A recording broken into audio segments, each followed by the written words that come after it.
Hi, everyone. Welcome back to Thanks for Sharing. I'm your host, Jackie Pack. And in today's episode, I'm going to dive into a deeply challenging, but also transformative journey.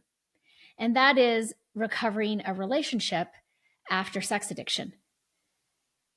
Whether you're the person struggling with the addiction or the partner affected by it, this episode is here to provide insight, hope, and some practical tools. Recovery in the relationship is challenging. And like I said, it is also transformative. And in this episode, I want to explore rebuilding trust, finding support, and creating a stronger connection. So let's start by defining what sex addiction is. Often it's misunderstood, but a brief definition of sex addiction is sex addiction involves compulsive sexual behavior despite negative consequences, emotional distress, or harm to relationships. It is not about high libido. It's about behaviors that feel uncontrollable. When sex addiction comes to light in a relationship, it can feel like a bomb has gone off. For the partner, there's often a profound sense of betrayal, confusion, and grief. For the person with the addiction, there might initially be a sense of relief because they've been living with secrets, and that takes a toll on us as a human being. But typically after the relief, there's also shame, there's guilt, and there's fear of losing their loved one. This emotional storm is complex, but it is also the starting point for healing. Now, I've talked before about the complexity and the experience of having somebody we are deeply attached to also be in our threat system. Our attachment and threat systems are intricately linked, playing essential but distinct roles in our well-being and survival. Our attachment system seeks connection and safety, signaling us to move closer to loved ones for reassurance. In contrast, our threat system is activated when it senses danger, triggering responses like fight, flight, or freeze in order to protect us from harm. And I also typically will put a caveat to our threat system, which is it operates on a better safe than sorry modality. So it's going to get things wrong. It's going to not be accurate, but it will keep us safe and alive instead of being precise, but we might be dead. In the context of relational recovery from sex addiction, this duality becomes complicated. Betrayal by a partner can activate the threat system, making it hard to feel safe enough to engage with this other person through the attachment system. Partners might struggle to differentiate between a real need for boundaries and the fear-driven avoidance of vulnerability. Often when I'm explaining this to clients, I'll say, let me use an example of how our threat system and our attachment system are intertwined with each other. So let's go back hundreds of years ago when our ancestors hunted for food. And since I'm located in Utah, let's say that, a person goes out hunting for food and they come across a bear. That is immediately going to trigger their threat system. And they're going to go into fight, flight, freeze. And let's say that they, in nanoseconds determine, I'm not going to be able to fight this bear, but I might be able to get away. And so they start to run, they start to flee. And in this example, let's say that they do. They get away and they make it back home to their little village, to their community. They tell the story about almost being harmed by this bear. And in essence, they're making it back to their attachment people. And the attachment people are hugging and kissing them, telling them how happy they are that they made it back home. And this would signify to our threat system that the threat has ended and we are once again safe. So that attachment system, Emily Nagoski talks about this, how our attachment system will signify that the threat has passed and we survived and we're safe again. Now, Michelle Mays, in her book, The Betrayal Bind, talks about this bind, however, that the people we are attached to should not be in our threat system.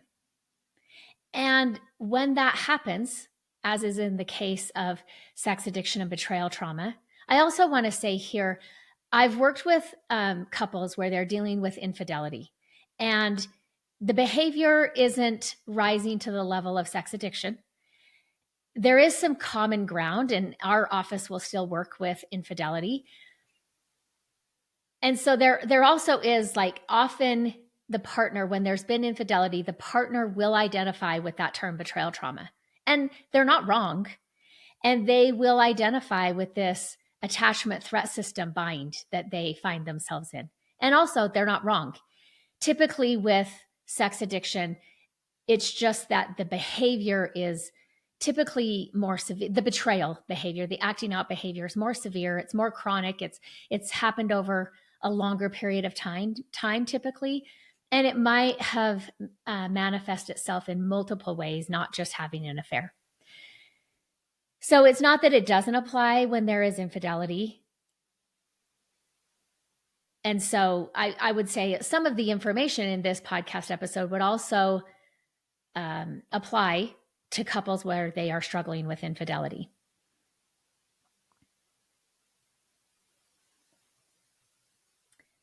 But getting back to Michelle Mays in her book, The Betrayal Bind, she talks about this bind that partners will find themselves in, where there might be times when they're in their attachment system and this is the person they love and this is the person that they rely on and share their life with.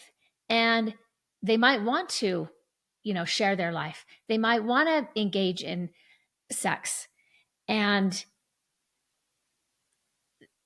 those are normal things that would be happening in the attachment system. But that can flip pretty quickly. And all of a sudden they're in their threat system and they're saying, get away from me. Don't get close to me. I'm mad at you. I hate you.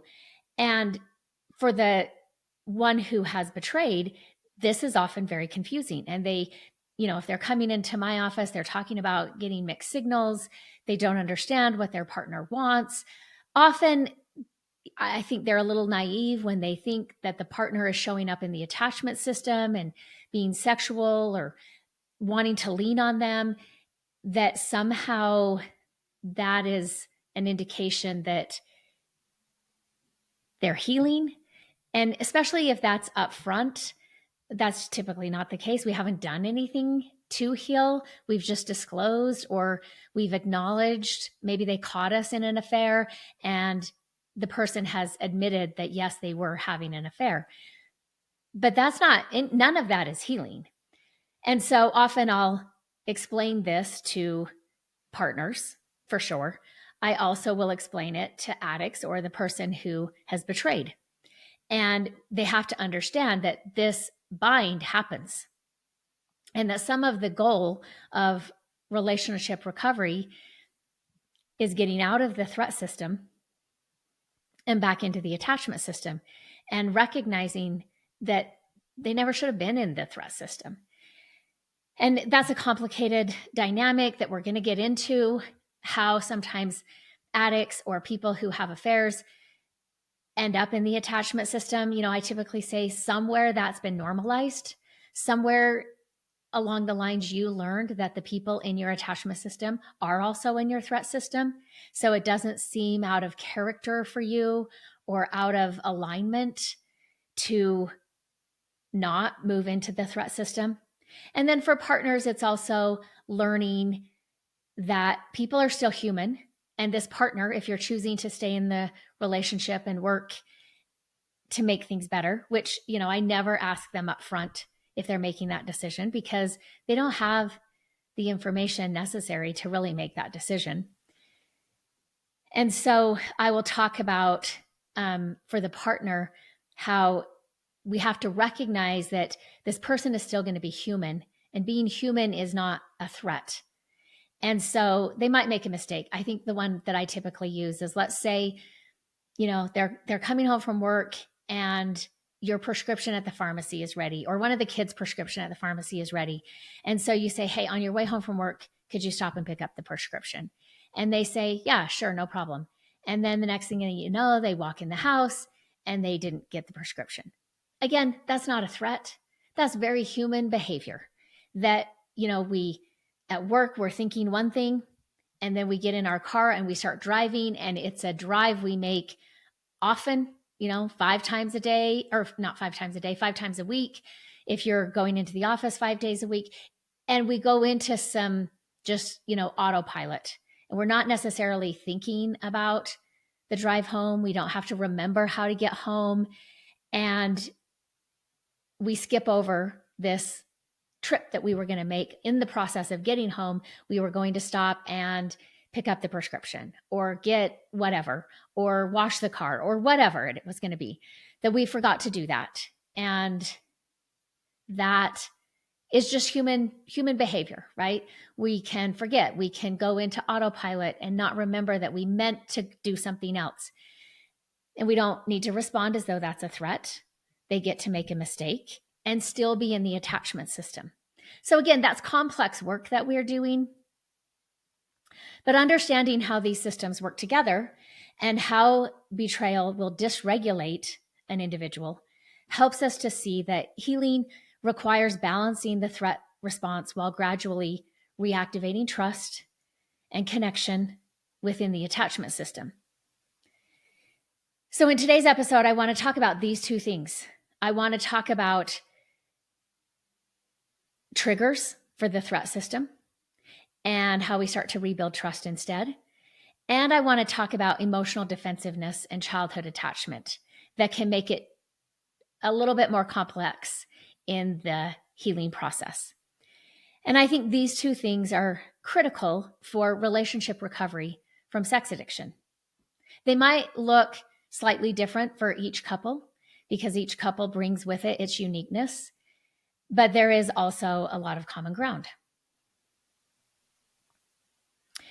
I want to say also that healing from sex addiction or betrayal trauma starts with individual work.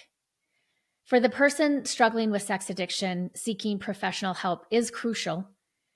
And this often involves therapy with somebody who specializes in sex addiction. It's helpful to participate in a 12-step program like Sex Addicts Anonymous.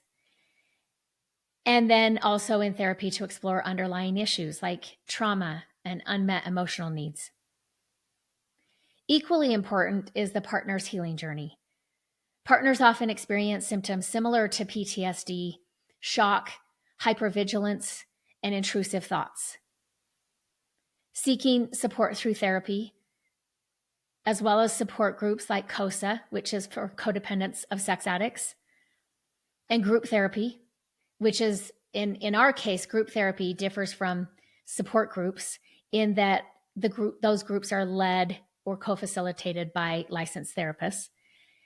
And all of this can help to build their support network, can help the partner process their emotions, and avoid taking on undue blame.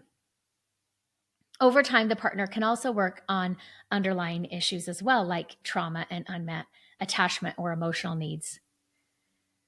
For both the recovering sex addict and the betrayed partner, it is not just helpful but necessary to understand their family of origin dynamics and whether this betrayal bind was present in their family growing up, as well as in their adult relationship. Now, when I talk about, let me just give this caveat. When I talk about how healing from sex addiction and betrayal trauma starts with individual work, I do believe that's true. That doesn't mean we have to wait a long time to start joint work. At our office at Healing Paths, we differentiate between joint work and couples work, which comes much later. Joint work is working on setting boundaries, understanding boundaries, and starting to operate with boundaries. It's working on communication skills. We might do some education on addiction. It's a place where they can start to talk about the addiction in ways that don't feel so dysregulating for both of them. I mean, they might get dysregulated in these joint sessions. We also will have both of their individual therapists present in those joint sessions. So it is the job of their individual therapist to help them regulate through the joint session, which is the beginning process of having difficult conversations and staying regulated through that process. So we will start with joint sessions, and then typically after we've done full disclosure, the impact letter, and some emotional restitution, then we're moving more into couples work, which is, really the repair and addressing couples relationships that aren't just specific to sex addiction and betrayal trauma, to deepening intimacy and reestablishing trust, connection, those types of things. So that's how we approach it. Now, I want to talk about how in relationships, especially during recovery from trauma or addiction, triggers are going to be inevitable. These are moments when something your partner says or does, intentionally or not, activates old wounds, insecurities, and fears. The key question here is not whether triggers will happen. It's how we respond to them. And initially, we don't respond well typically to them. We don't have those skills to respond well when these triggers come up. There can be a common, and let me say here too, triggers will happen for both the person with addiction and the partner. They're not specific to one or the other. There's a common expectation that couples might carry, often without realizing it, that goes along the lines of, if my partner truly cared about me, they wouldn't trigger me.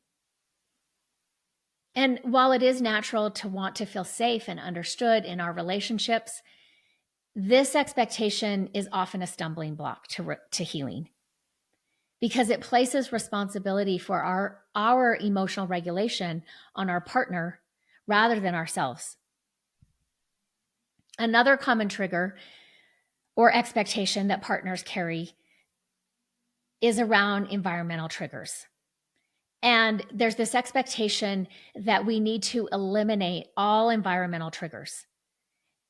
And that's just not possible. I often will tell partners or addicts, also, it's not necessary for healing. And that's good news, because it's impossible to remove every trigger from the environment. So what are some of these environmental triggers? They're things like if the sex addicted partner is a male, this might be things like attractive women, or being at the beach, or being at a water park, or really just being anywhere that there's attractive women. And we cannot eliminate attractive women from our environments.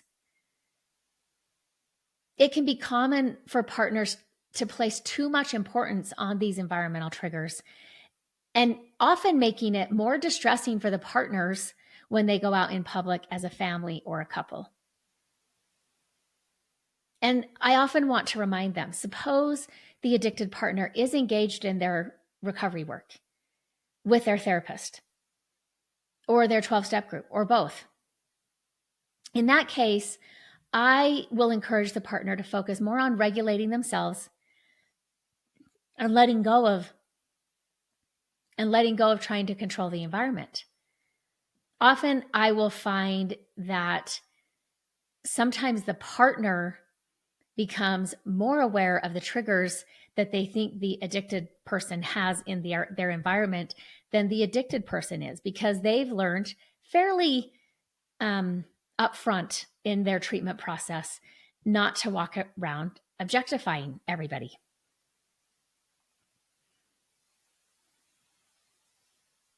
And then often we get to a place where the addicted partner has gotten to a place where these types of triggers don't lead them to act out because they have a solid enough recovery program.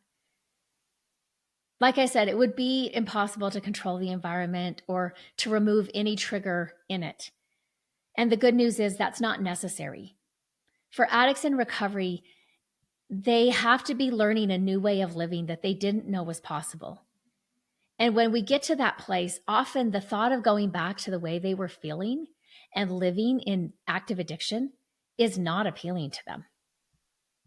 So if we could reframe triggers, we might reframe it like triggers are going to happen, but you are in charge of regulating yourself and addressing the attachment need that lie beneath those triggers.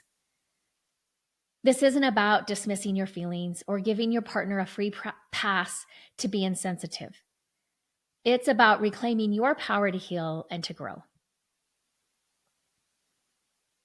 When we're triggered, our brains interpret the situation. Now, going back to the betrayal bind, when we're triggered, our brains interpret the situation as if it's a threat, even if the trigger itself is relatively small. And our reaction is often rooted in unmet attachment needs from much earlier in life.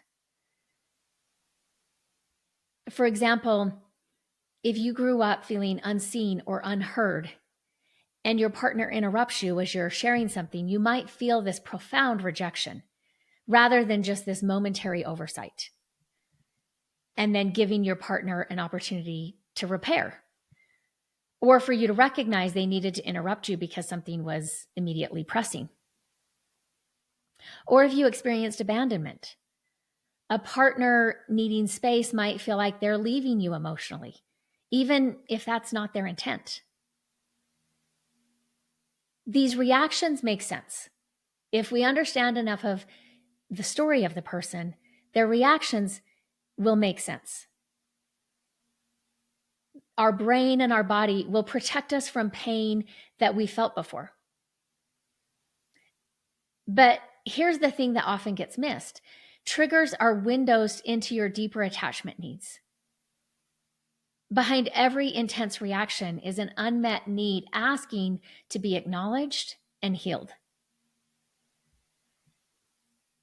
One of the biggest steps in healing is shifting your mindset from my partner shouldn't trigger me to triggers will happen and I can learn to manage them.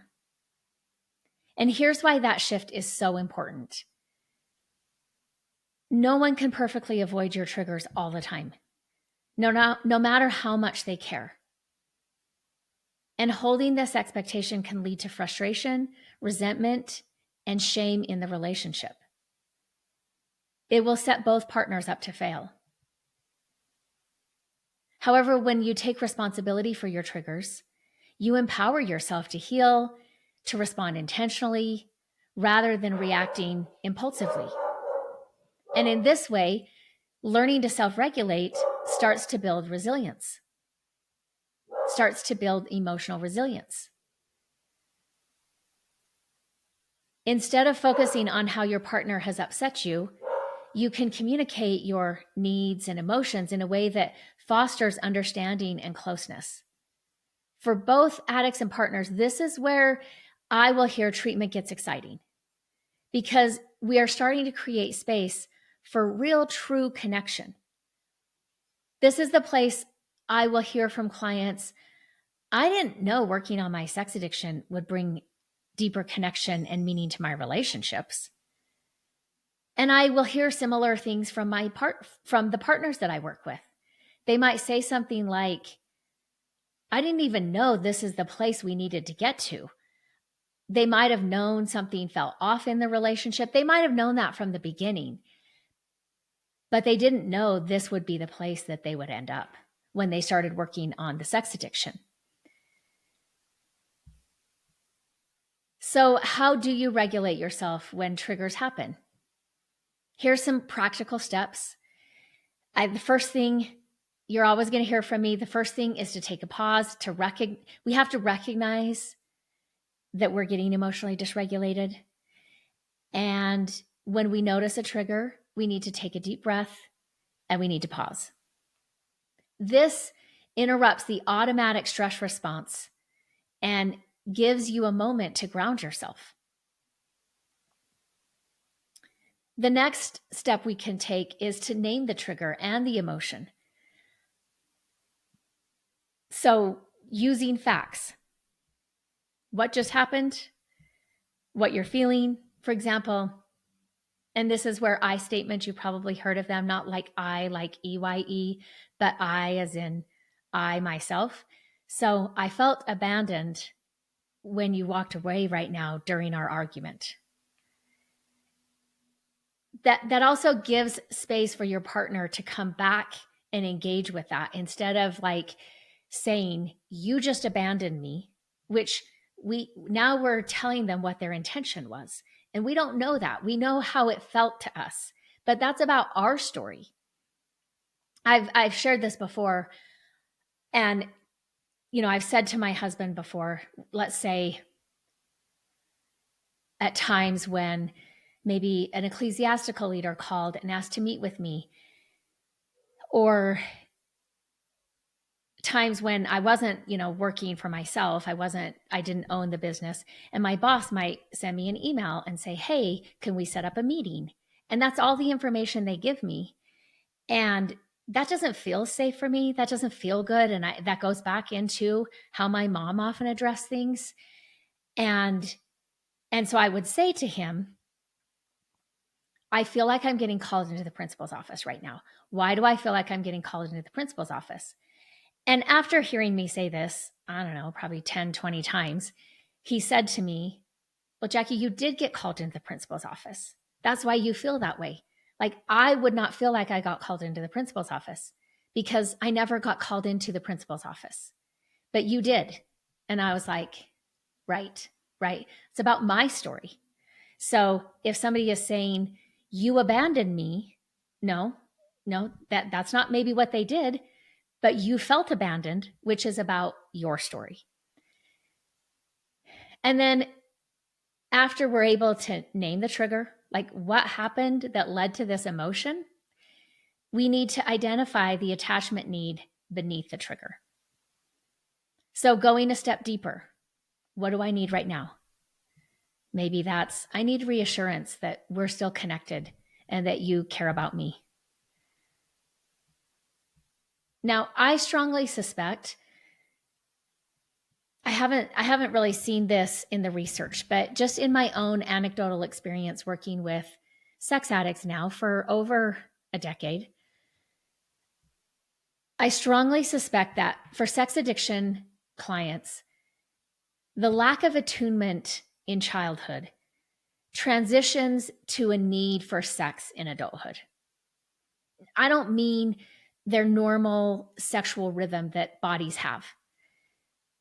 I mean this belief that sex is their most important need, which we would say for a child that attachment and attunement are their most important needs. I mean, take an infant. That caregiver attaching to that infant is life-saving. If the attachment figure did not attach, there's no guarantee that that infant is going to survive. They are completely dependent.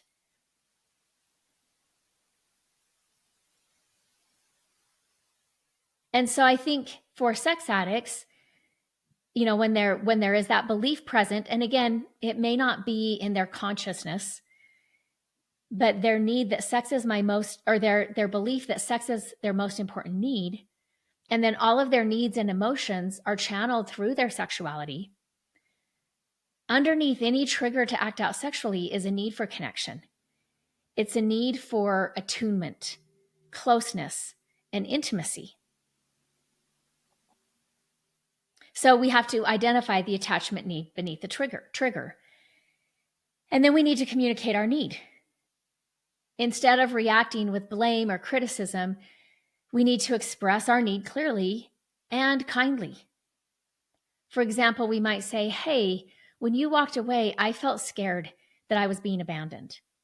Can you give me reassurance that we're okay or that you care about me?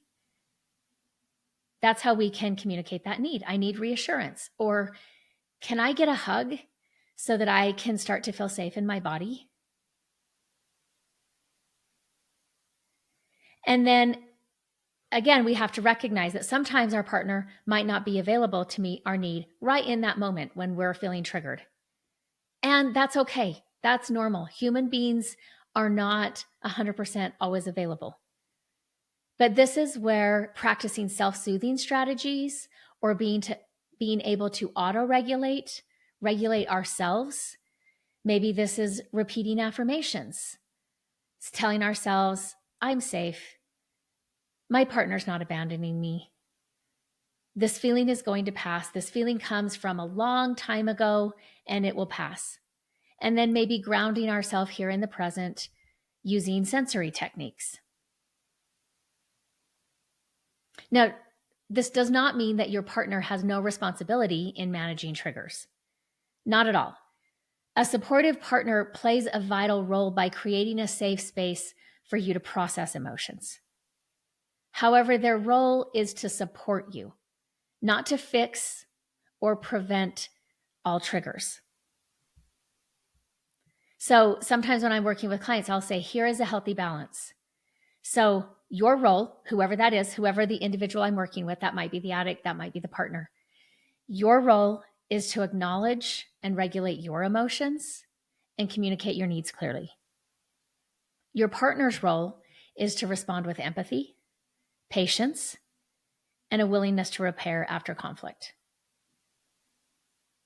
This mutual effort helps both partners grow stronger individually and then as well as a couple.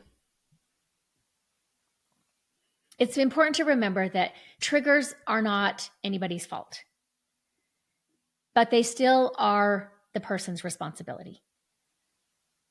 Every time you regulate a trigger and address the underlying need, you start to break old patterns and move closer to the secure, connected relationships that you deserve.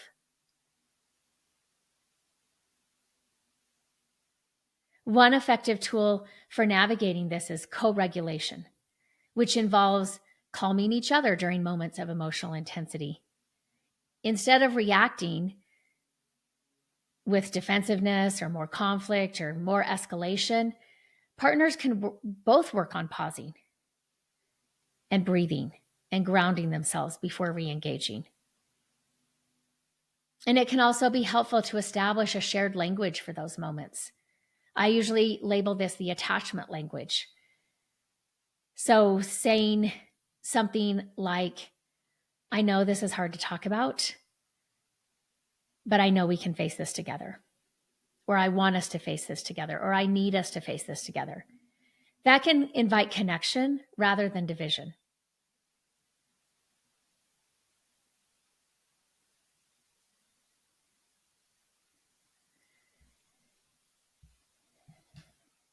As we move deeper into the recovery journey, it's critical to understand how unresolved childhood trauma can shape the dynamics of a relationship that's affected by sex addiction. Often the person struggling with addiction has developed deeply ingrained defense mechanisms as a way to protect themselves from the pain of early life experiences. These defenses, such as avoidance, anger, or shutting down emotionally, may have served a purpose in childhood. But in the context of an adult relationship, they can create significant barriers to healing and partnering. Now, this can also be true for partners, although I find often for partners, even when they have unresolved childhood trauma that are also impacting the dynamics of a relationship, they're not impacting the relationship through sex addiction. They might be impacting it some other way, but typically we see sex addiction as a hierarchical. It's going to be higher than whatever the partner is doing. And so it sometimes takes a little bit of time before the partner starts to open up about their own unresolved childhood trauma and how that might also be impacting the relationship. When childhood trauma goes unaddressed, the individual may resist vulnerability even when their partner is seeking openness and accountability. This defensiveness might manifest as deflecting blame or becoming defensive, minimizing their actions' impact, or overreacting to criticism. We know these responses are rooted in self-protection, but they often will escalate conflict rather than fostering connection. And for the partner, this dynamic can feel like hitting a brick wall. Their attempts to express pain or seek reassurance might be met with frustration or withdrawal, leaving them feeling even more isolated and unheard. Breaking this cycle requires two key components. The first is self-awareness, and the second is empathy. So first, the person with childhood trauma must begin to recognize their defensive patterns, or their protective patterns, we could say, and understand where they come from. This work is best done with a trauma-informed therapist who can help unpack those early wounds in a safe, supportive environment. And then second, both partners need to approach these moments of conflict with empathy, even when it's hard. The partner affected by the addiction might need to remind themselves that these defenses aren't about them personally. Instead, they're deeply ingrained survival mechanisms. Meanwhile, the person in recovery must actively work to replace defensiveness with curiosity and accountability, asking themselves, why am I reacting this way? Or how can I respond differently to build trust? I want to play here a segment from a recent podcast episode on the Huberman Lab. I'm going to play it's a little over 15 minutes. And I do recommend listening to the whole episode, which is just like 2 hours and 7 minutes or so, just over 2 hours. If you haven't listened to this podcast before, the Huberman Lab, I would say it's worth subscribing to and adding it to your playlist. The Huberman Lab podcast is hosted by Dr. Andrew Huberman, who is a neuroscientist and tenured professor in the Department of Neurobiology and, by courtesy, Psychiatry and Behavioral Sciences at Stanford School of Medicine. And in this particular episode, it's a conversation he has with Dr. Alan Shore, who is on the clinical faculty of the Department of Psychiatry and Biobehavioral Sciences at UCLA School of Medicine. Dr. Shore's groundbreaking integration of neuroscience with attachment theory has led to his description as the American Bowlby. John Bowlby is in the UK. He was initially the one who started attachment theory and looking at attachment. Alan Shore is described as the American Bowlby when it comes to emotional development. And he's also described as the world's leading authority on how our right hemisphere in our brain regulates emotion and processes our sense of self. With psychoanalysis, he's described as the world's leading expert in neuropsychoanalysis. The American Psychoanalytic Association has described Dr. Shore as a monumental figure in psychoanalytic and neuropsychoanalytic studies.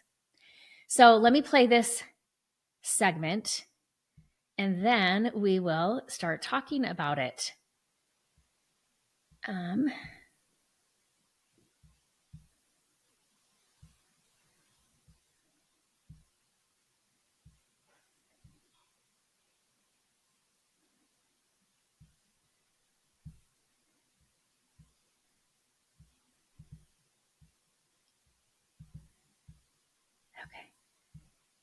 Let me pull it up. Okay, so there is so much in that little clip of that podcast episode. And like I said, I recommend listening to the entire episode because they cover so much ground. And I think there's so many things to discuss. I would be happy to discuss with people over in Patreon their thoughts about different parts of that podcast episode. I would love to start a conversation about that.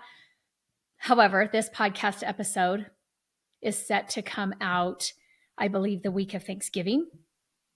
And I'm out of town that week. So I won't be starting it the week that you will have heard that podcast, probably the next week. I get back that next Saturday. So I'll probably start it the next week. If people over on Patreon are interested and want to talk about it.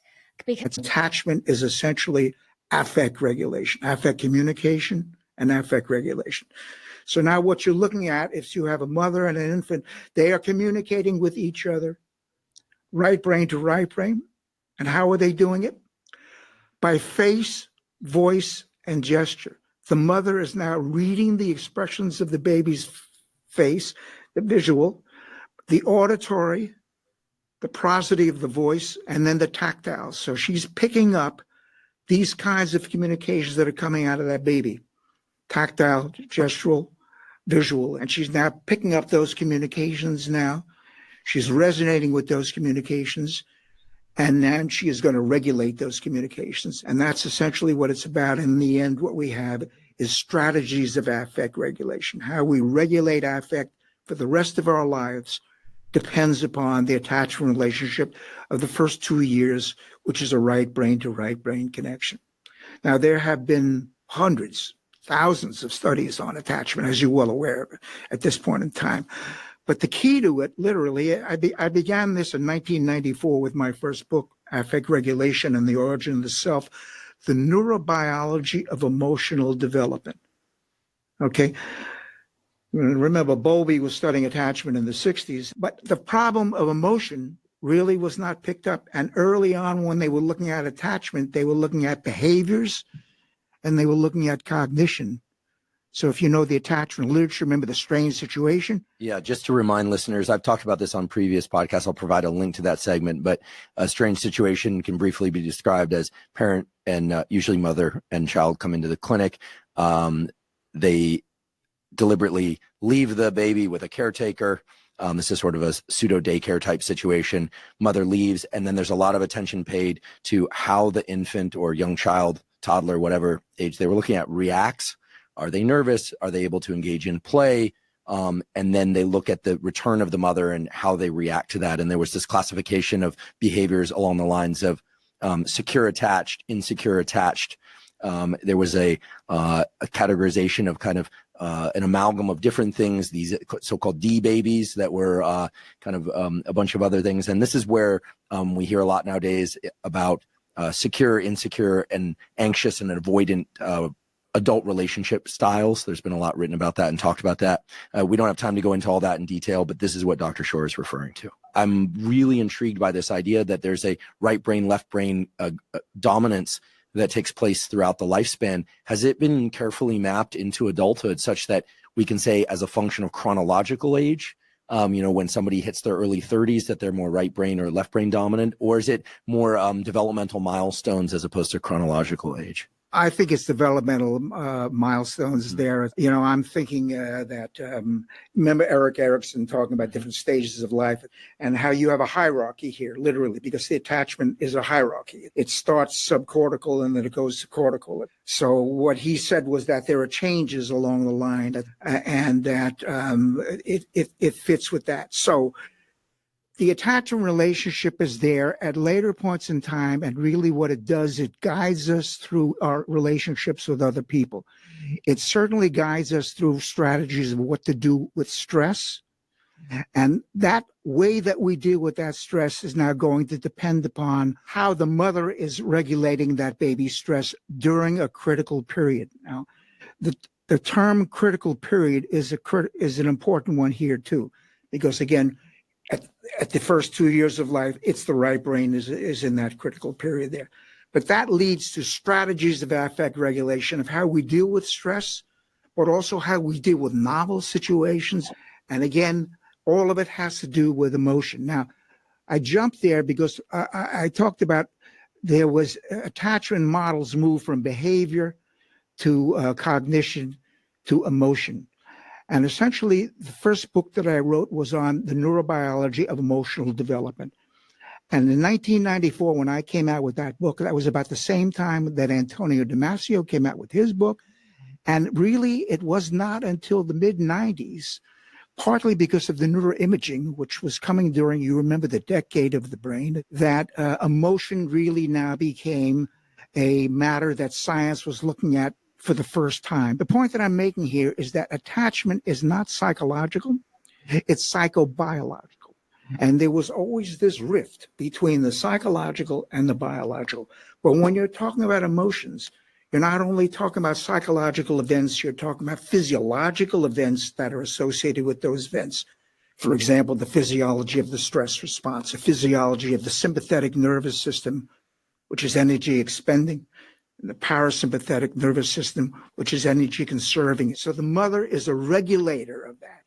And the way that she's a regulator of that baby is that she's tracking that baby's arousal levels. She's tracking that baby's emotions as they change in time, moment to moment. And then she's synchronizing with that. And that allows her now to be able to regulate it. So we're going from recognizing that baby's emotions, synchronizing with those emotions, and then being an affect regulator. So the mother, who is securely attached now, is a good affect regulator of that baby. She not only is an affect regulator of the negative states of the baby, because negative states and negative affects are adaptive by definition. Baby cries, mother nurses baby. And that's the signal she's sending there, literally. And the mother then intuitively knows. She's not using her left brain to figure out what to do with that baby. She's doing it intuitively. And intuition is a right brain function. And she's regulating that baby implicitly. Now, let's go back over implicit to explicit. Okay. You're seeing a lot now about the shift from explicit to implicit. Something that is implicit goes on at levels beneath awareness. So when she is intuitively knowing what to do, that right now this baby is down regulating too much and she wants to bring that baby up, she'll now use her tone of voice literally to raise that baby up into a more excited state. Or if the baby is dysregulated, sympathetic hyperarousal, she knows how to downregulate that. And she'll downregulate that by her facial expression, by the tone of her voice. Now her tone of her voice is now trying to soften and to quiet down. So essentially what attachment is the regulator of arousal, of emotional arousal. And that emotional arousal also includes the autonomic nervous system. So what we have here is the regulation attachment of the limbic system, the emotion processing limbic system, positive and negative, and the autonomic nervous system. So they are limbic autonomic circuits, and those circuits are in the right brain. Now, on this matter, as it turns out, the right brain has a control system of attachment. Now, since the right brain is there first before the left, because there's no speech at 2 years, she's regulating this baby at 2 months, 6 months, 12 months. All of it is occurring nonverbal. She's doing this implicitly, not explicitly. The left hemisphere processes explicit stimuli, conscious stimuli, rational stimuli. That's not there. Everything is being done implicitly beneath levels of awareness. And again, that allows her to be the regulation. So attachment theory, my attachment theory, regulation theory, is essentially attachment is interactive regulation. Stay with me now. Ultimately, what we have are two forms of regulation. What we're doing is we're regulating the self, right? It's the subjective self, which is in the right hemisphere. The left is subjective self. The left is verbal, conscious. She's regulating the right hemisphere, and she's doing that, again, by tracking the baby's emotional states, as I said. But again, what the child learns now from that is that her right brain is becoming more and more complex from the first year to the second year.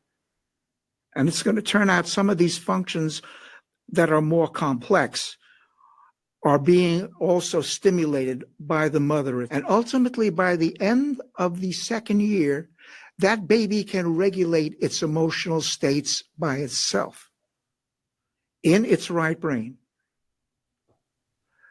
But we have two forms of regulation. You can regulate your states by auto-regulation by yourself. In other words, you're not with other human beings at this point in time. You have an efficient right brain which can regulate. And incidentally, what we're talking about here is the regulation of the amygdala by the right orbital frontal cortex.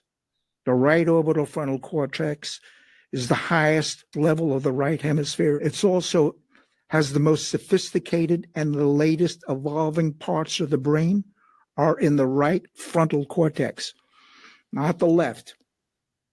The right orbital frontal, not the left dorsolateral cortex, is the key to this. So what we learn from attachment here, again, is how to, both in a secure attachment, how to auto-regulate your emotions when you're apart from people. In other words, you go to a quiet place at this point in time, you're regulating yourself down, so to speak, and you're getting a nice regulation of the amygdala by the right orbital frontal cortex, or interactive regulation, which is now you go to another human being. We go to another human being under times of stress in an optimal situation.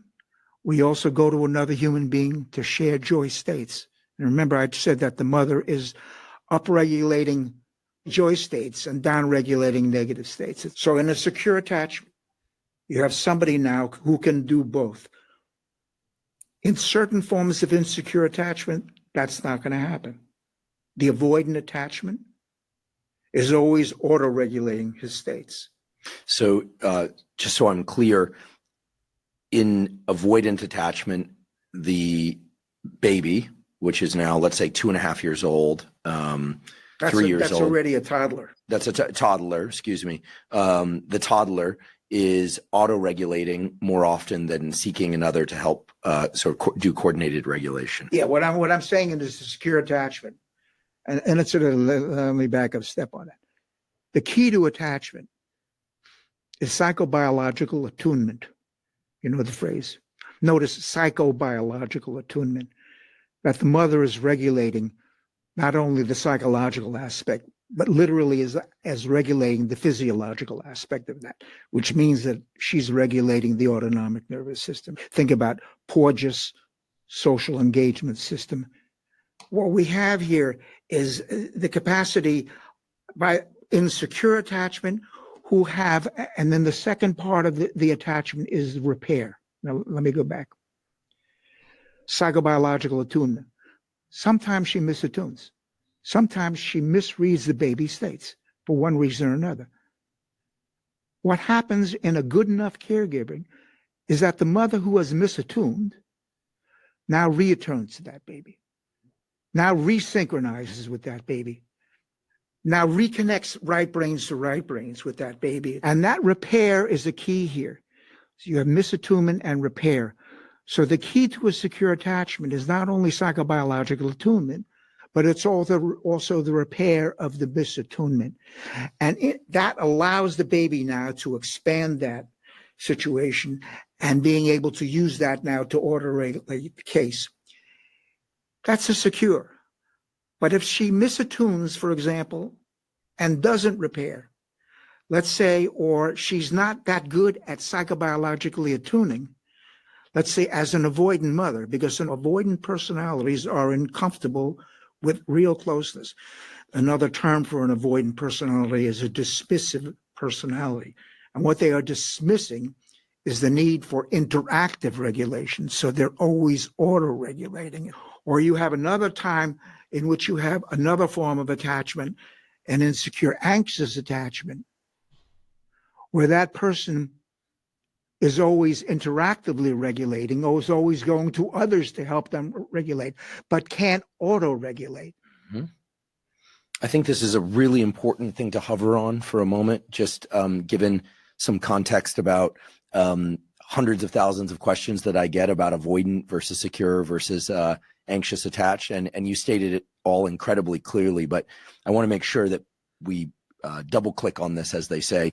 The idea that if a child and mother did not coordinate their autonomic use the word synchronize. do not synchronize their autonomic regulation in the proper way, that there would be a non-secure attachment. I'm using that language for a specific reason. Makes total sense. But this idea that if the child, which soon the baby, which is a toddler at 3 or so, is avoidant, then they're going to have to learn to auto-regulate, and they're going to seek others to help them regulate less than a secure attached. And the anxious attached baby, toddler, adolescent, adult will do just the opposite. They're going to have a hard time self-soothing, but they are going to feel, let's say these might be the kind of people that don't well tolerate a text message not getting responded to. Yes. At a very short latency, yes. For instance. And we all, yes. Depending on context, we have this, right? But I find this to be incredibly important, which is why I wanted to go back through it, because I think nowadays we hear so much about anxious and securely attached, avoidant, et cetera, in the context of adult romantic relationships. But I hope that people are realizing the truly incredible importance of your work, which is that the same circuitry and mechanisms that are used to establish infant mother attachment are repurposed later in life for adult relationships. Yeah. I think that when we hear that, it makes sense, but I don't think that most people know that. They assume somehow that there's circuitry in our brain and body for adult romantic attachment that is distinct from our attachment circuitry that we had with our parent. And I think your work speaks very loudly that they are in fact the exact same circuitry. All of this is happening in the right brain.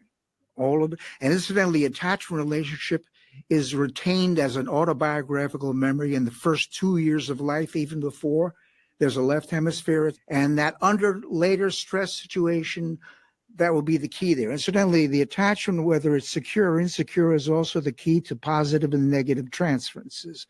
That's where it's communicated.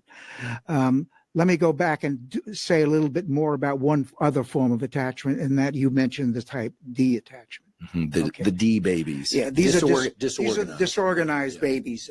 So you have secure, you have two types of organized insecures, okay, the avoidant and the anxious, and then you have a disorganized, disoriented one.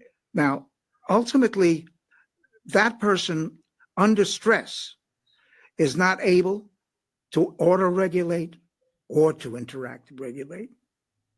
So what they will do at that point now I'm now thinking about, let's say, PTSD, various or borderline personality disorder. That person now literally can't go to the other for auto-regulation or interact regulation.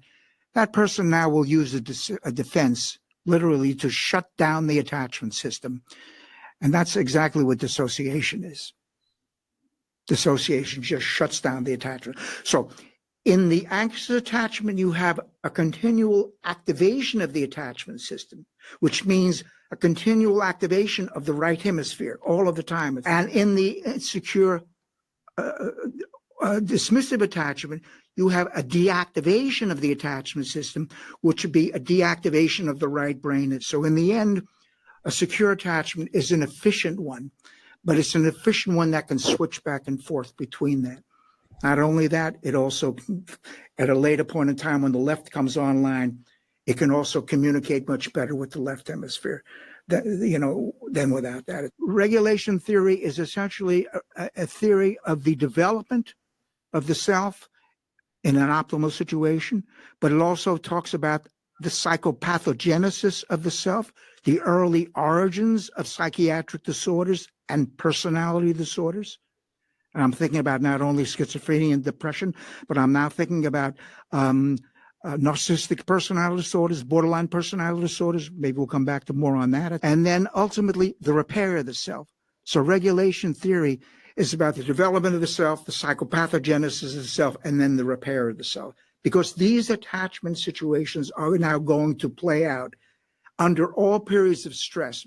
The right hemisphere is dominant for the stress response. The right hemisphere is dominant for the sympathetic nervous system, the energy expending, and the right hemisphere is dominant for the parasympathetic nervous system. So again, all of that will play out at later points under stress. And when those systems break down, that's when the patient will will form symptomatologies and come into therapy. And in therapy, the therapist now, the key, I'm jumping here. No, this is great. Because there's a right brain to right brain interaction between the mother and the infant. There's also a right brain to right brain interaction between the therapist and the patient. And the key to both of them is regulation. Person is coming in a dysregulated state. The key to that is regulation. And the key to any form of therapy, whatever the form of it is, again, is interactive regulation, and it's a therapeutic relationship. The thing which is the best indicator of whether somebody will do well out of therapy and whether a clinician will do well out of therapy is how well they can deal with the therapeutic relationship. And a really good therapist literally knows how to bring back those attachment things there, because now the person is starting to feel safety and trusted. And incidentally, attachment is about safety and trust, which is very much autonomic. But again, here, the key to therapy is being able to form a therapeutic relationship with the patient. So the key here is, can the therapist co-create a therapeutic relationship with an avoidant patient, with a secure patient, with an anxious patient, with a borderline patient? Okay, so there is so much in that little clip of that podcast episode. And like I said, I recommend listening to the entire episode because they cover so much ground. And I think there's so many things to discuss. I would be happy to discuss with people over in Patreon their thoughts about different parts of that podcast episode. I would love to start a conversation about that. However, this podcast episode is set to come out, I believe, the week of Thanksgiving. And I'm out of town that week. So I won't be starting it the week that you will have heard that podcast, probably the next week. I get back that next Saturday. So I'll probably start it the next week. If people over on Patreon are interested and want to talk about it, because I would love to talk about it with people. I know I've asked my husband to listen to it because I want to talk to him about it. I don't know that I've heard such a succinct way of talking about how the circuitry that is formed through attachment in our infant and toddler years is the same circuitry that shows up in our adult life and in our adult relationships. And I think that's so important how he talked about that. I also think his way, Dr. Shore's way of describing the attachment styles, I think goes behind what the average person, and maybe even me, how we conceptualize the attachment styles and see that. I mean, I knew the attachment styles go back to, earliest childhood, infancy. But I think it also shows us, or just his ability to, in a few minutes there, talk about the attachment styles in a way that goes one step deeper than I think is out there in the general understanding of attachment styles. I also thought that was fascinating. And we know that one of the angles that we can use sex addiction, or we can view sex addiction through, is through an attachment disruption. And so we know clients or individuals with sex addiction are dealing with attachment disruptions, maybe the best way that they can, until they learn how to do it differently.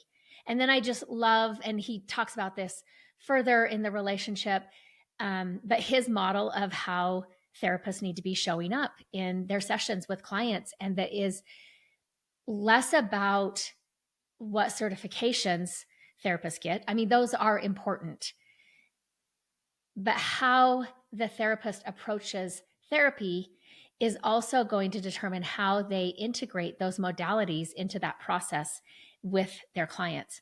So I thought it was just a great little clip to share. There was several clips I could have gone into. And so look for that in Patreon if you're a member. If you're not a member, maybe you're interested in joining the discussion that happens over there.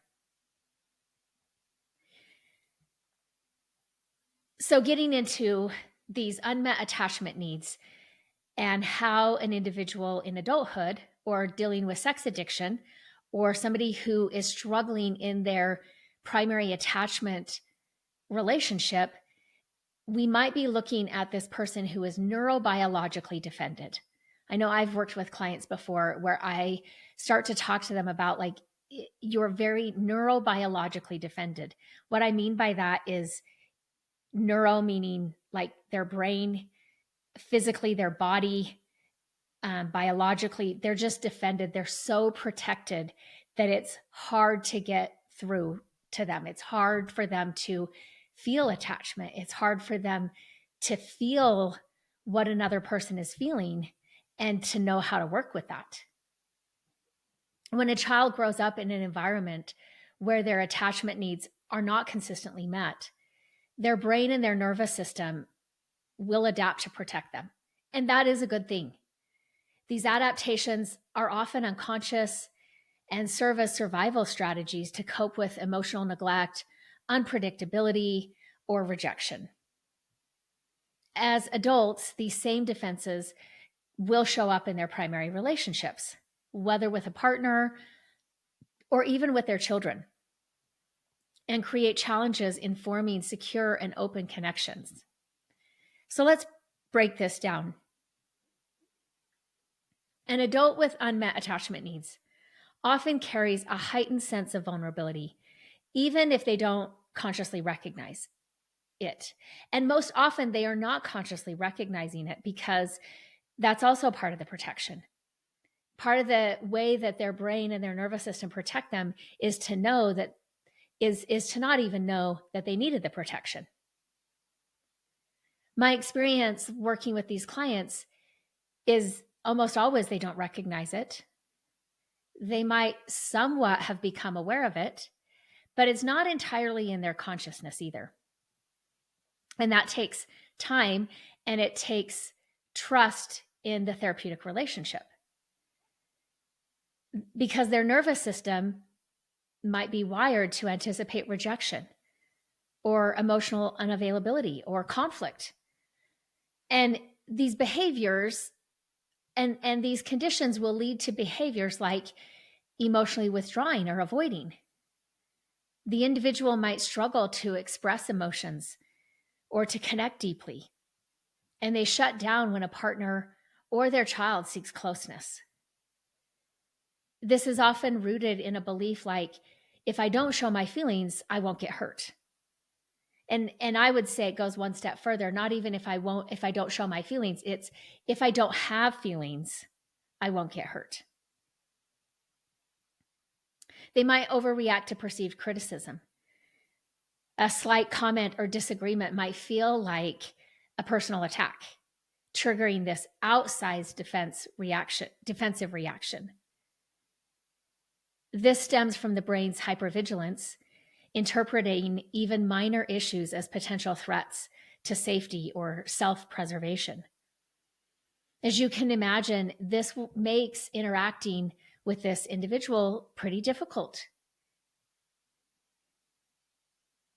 They might try to control situations or to control emotions or even controlling their partner or children to avoid unpredictability. This is their nervous system trying to recreate a sense of safety that was absent in their early life. And they also might resist sharing feelings or apologizing or admitting mistakes, seeing these actions as dangerous rather than opportunities for connection. They have difficulty with vulnerability. For them, mistakes aren't something that everybody makes, but rather signs of something being inherently wrong with them or proof that something is inherently wrong with them. Clients I've worked with who are neurobiologically defended often describe feelings of intense loneliness and emptiness, which absolutely makes sense. So let's talk about strategies that both the individual and the partner can use to address defensiveness and foster healing. These tools are designed to create a safe space for both people to be seen, heard, and understood. And the goal is to not escalate conflict. So I think we have to learn the value of pausing and reflecting. When conflict arises, defensiveness often triggers automatic reactions. And instead of letting these reactions take over, for the person in recovery, they might have to pause when they feel defensive, which again requires them to know that they're feeling defensive. If their partner is the one saying like, hey, you're getting really defensive, I'm not trying to make you defensive, I'm not trying to attack you or be critical. Then instead of just coming right back and engaging, taking a deep breath and reflecting to yourself, what am I protecting right now? You might have to ask a question. Is this about my partner? Or is this an old wound that's gotten triggered? For the partner, it's also important to pause and to remind yourself that defensiveness is a protective mechanism, not a rejection of your feelings or of you. Approach the conversation again, perhaps later, with calm curiosity. Pausing will give both of you the space to regulate emotions before re-engaging thoughtfully and intentionally. I talked about using I statements in order to lower defensiveness. How we communicate during conflict matters. Just because there is conflict, that is not a free pass to say or do whatever we want to do when we are triggered.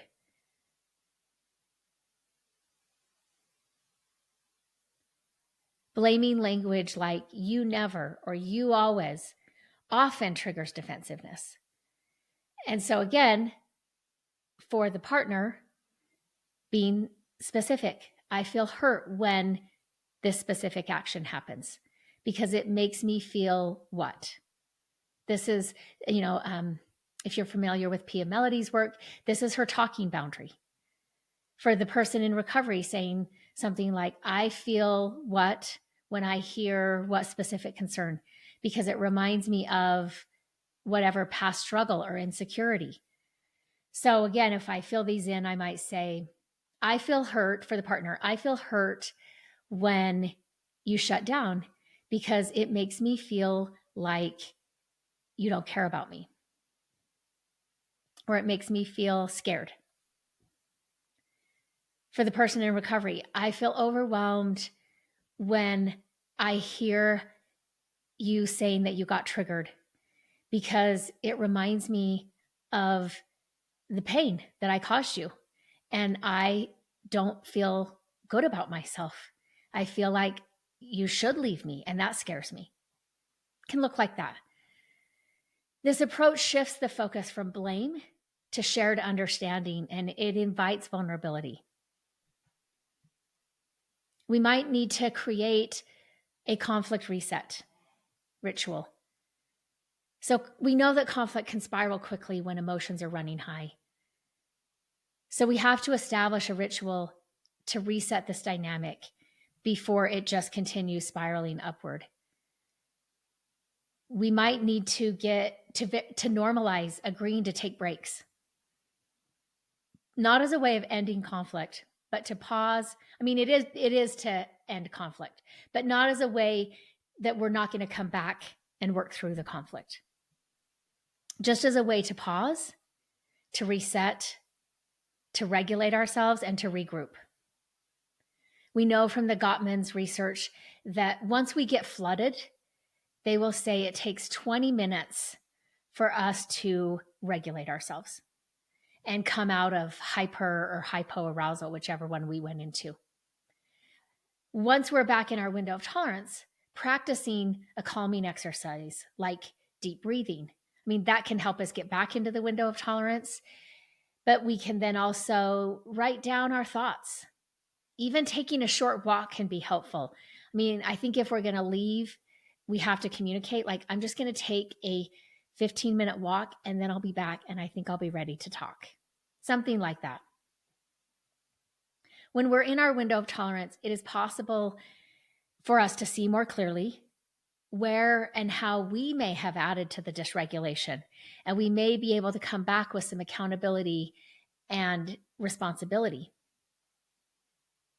And then once both people do return to the conversation, they have to recommit to discussing the issue calmly and with mutual respect.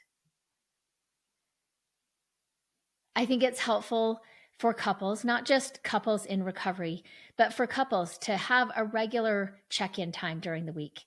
Life can be busy. A lot of things can happen during the week. And there are phases of life that are even more busy than others. And if we don't schedule time and create a habit of regularly checking in with each other, that will become a problem in our relationship.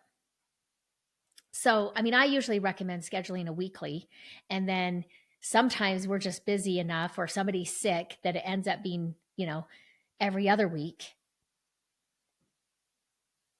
Having a regular check-in where the relationship is discussed, not in the heat of conflict.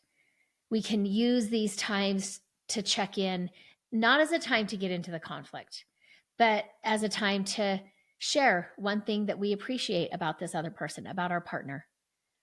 We might express concerns or triggers that we have had during the week. Not that we're having and we're saying, you did this, you did that, but I had this concern during the week, and here's where I am in my understanding of it. And then we can start to collaborate on solutions without judgment, without defensiveness. Making space for regular, intentional communication builds a foundation of trust and understanding.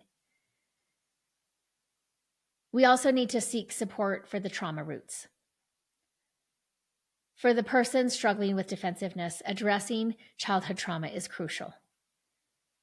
Trauma therapy techniques can help uncover and heal the origins of these defense mechanisms. But also, you should be encouraged to have open discussions about your therapy, about progress, about what you're learning during your recovery check-ins. Sharing insights or your experiences, sharing your growth, and just keeping your partner in the loop. Similarly, the partner can benefit from their own therapy to process betrayal and to learn tools to navigate triggers and emotions effectively. And then also to work on any unresolved childhood trauma they may have as well. In the midst of challenges, it can be easy to lose sight of progress. So it's also important that we take time to celebrate small wins, like successfully navigating a difficult conversation or showing vulnerability during a really tough moment. Gratitude practices such as sharing 3 things you're thankful for about each other daily can help shift the focus from what's broken to what we're rebuilding. We know that positive and negative things are often happening simultaneously. It's simply a matter of what we choose to focus on. And I think as human beings, we're more likely to focus on the things that could be a threat instead of the things that are going well. We don't need to be aware of the things that are going well because that's not a threat to us. So often we have to make a practice of looking for and sharing the things that are going well. And that's often about our partner, about our relationship, and about successes that each individual has. When it comes to parenting, I want to talk a little bit about the neurobiological defenses in parenting. So when it comes to parenting, these defenses can create challenges in connecting emotionally with their children as well.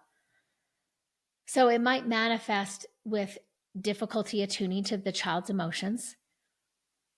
Again, if the parent was taught to suppress their feelings as a child, they're going to struggle to recognize or validate their own child's emotions.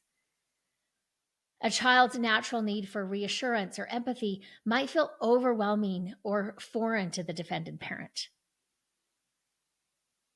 The parent might unconsciously impose rigid rules or high standards, requiring perfectionism and really high performance, fearing that anything less might lead to chaos or failure. This, again, stems from the parent's own experience of conditional love or validation. Ironically, a strong desire not to repeat their childhood experiences often can lead anxiety-driven parenting into repeating the past. Or the opposite, where the parent overcompensates, becoming overprotective or overly controlling, doing too much for the child. And if a child expresses anger, sadness, frustration, the defended parent might shut down. They might become overly strict or overreact emotionally because their nervous system perceives their child's emotion as a threat. And often this might lead to some physical abuse, emotional abuse, verbal abuse. So how do we begin to shift these patterns? While these neurobiological defenses are understandable, they were built to survive painful experiences that we could not process. And they can also interfere with the ability to create deep, secure, and healthy relationships in our adult life. So healing can begin when we start to develop emotional awareness. Even just to start noticing when we feel triggered and asking ourselves, what am I feeling right now? Why did this situation make me feel unsafe? Journaling is helpful. Working with a therapist can also help you understand and label these emotions as well as to process them. If we notice that we're getting defensive or other protective parts are starting to come on board, take a moment to pause, breathe before reacting. Reminding ourselves, I'm here today. I'm safe today. I have options today. Sometimes I'll have clients who will repeat their age. Today I'm 48. I'm not 10. I'm not 8. This can help calm the nervous system, ground us into the present, which can help shift our response. Mistakes in relationships are inevitable. What matters is whether or not we repair. Maybe this is saying something to your partner or your child. Hey, I realize I shut down earlier and I didn't hear what you were feeling, but I want to. It matters to me. I can teach both our partners and our children that relationships can withstand conflict and they can grow stronger. And that repair is not about being a horrible person. Repair is about saying, I'm here and I care. It's also really helpful to engage in attachment-focused therapy. Working with a therapist who understands and works from an attachment theory basis can help you uncover and heal the roots of your defenses or your protectiveness. Therapy modalities can also help integrate emotional and bodily healing. Although, as Alan Shore was saying in this podcast episode, not the part that I played, but he was talking about how even more important than your therapist training is how you feel in your sessions with your therapist. Is it okay if I get dysregulated? Can my therapist attune to me? Are they able to interactively regulate you?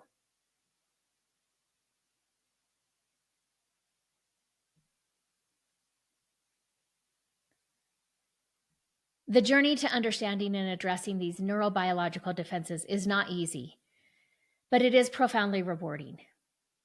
By recognizing these patterns and actively working to shift them, you can begin to foster deep, more secure connections with both your partner and your children, regardless of what age they are. Healing is possible, and every small step you take makes a meaningful difference. Likewise, addressing defensiveness in the context of trauma and addiction recovery is also hard and challenging work.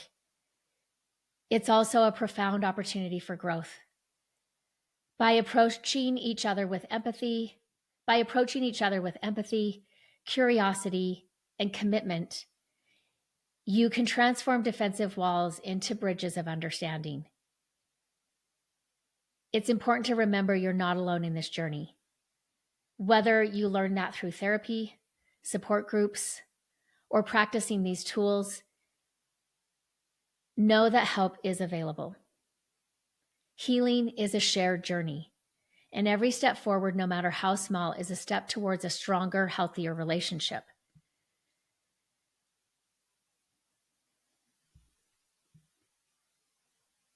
As each individual in the relationship progresses with their healing, the focus starts to shift to connecting as a couple.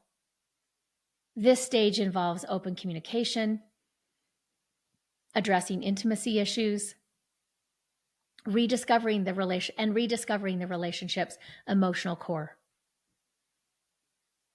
Working with a couples therapist, especially one trained in betrayal, trauma, and addiction recovery, can help guide the couple through this phase.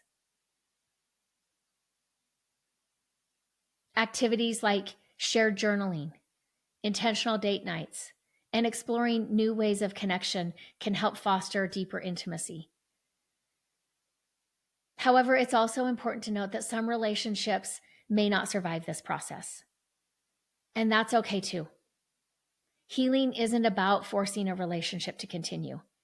It's about pursuing authenticity and health for both people involved.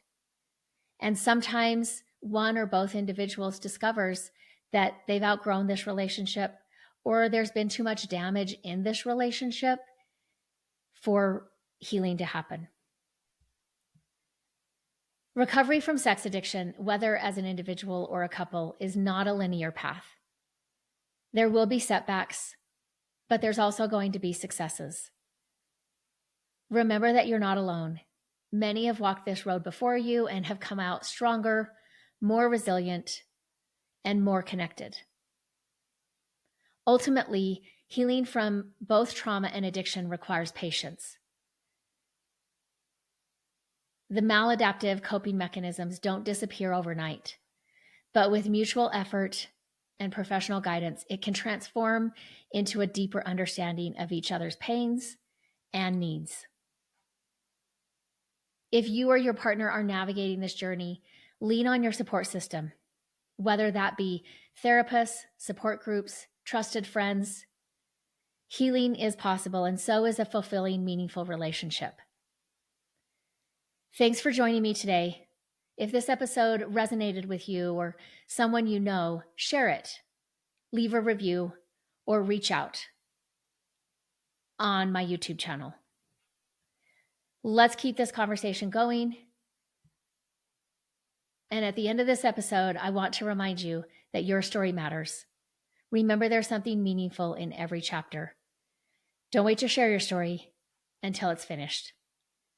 Until next time, Jackie.